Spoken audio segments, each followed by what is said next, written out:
Audi has unveiled the new engine which will power its ₹5 DTM cars in 2019, in line with the new turbo engine regulations brought in for this season. Dispensing with the old naturally aspirated 4-liter V8 engines at the end of last year, DTM's new engine formula requires the use of turbocharged 2-liter inline-4 engines, increasing the power output by approximately 100 bhp.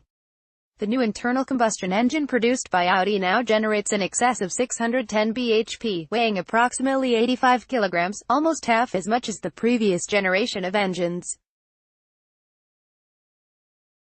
With the turbocharger, the engines are developed to be as efficient as possible, accommodating for a maximum fuel flow of 95 kilograms per hour, raised by an extra 5 kilograms per hour when push-to-pass is activated.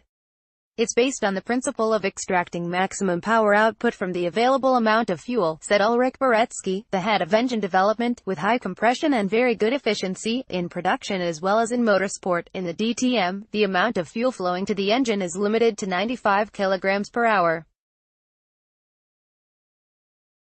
That may sound like a lot, but, in view of more than 610 horsepower, it really isn't.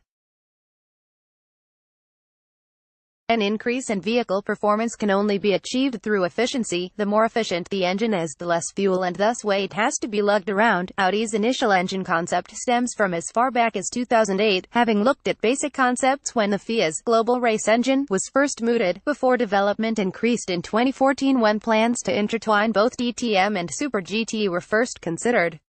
Aiming to introduce a further degree of road relevance into DTM, the move to inline-4 engines is far more closely aligned with the most common powertrains used in consumer vehicles.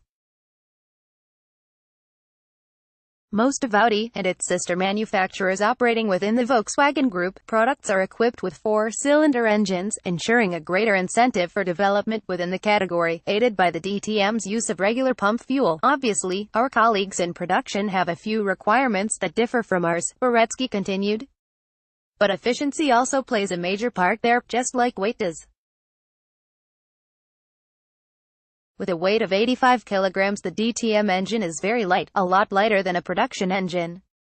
We're pointing out a few approaches that will hopefully find their way into future road-going vehicles as well, like in the case of the first TFSI direct injection for Le Mans and the TDI, for example, weight and lightweight design, especially in the context of avoiding CO2 emissions, plus in terms of consumption.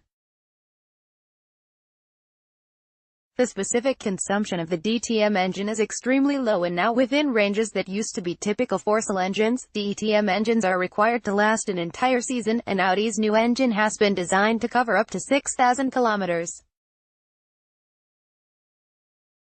As such, extensive dynamometer testing has been conducted to ensure that the powertrain is able to develop a high level of performance while remaining reliable.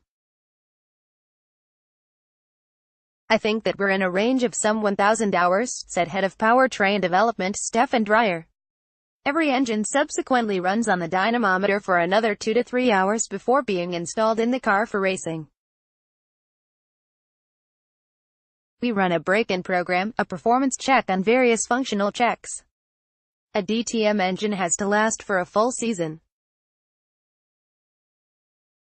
This means that our specialists on the dyno must be 100% sure that the engine they're going to deploy is really top-notch. 8 ₹5 DTM cars will make next year's grid, as the Belgian WRT operation enters the category with 2 drivers, who have yet to be announced.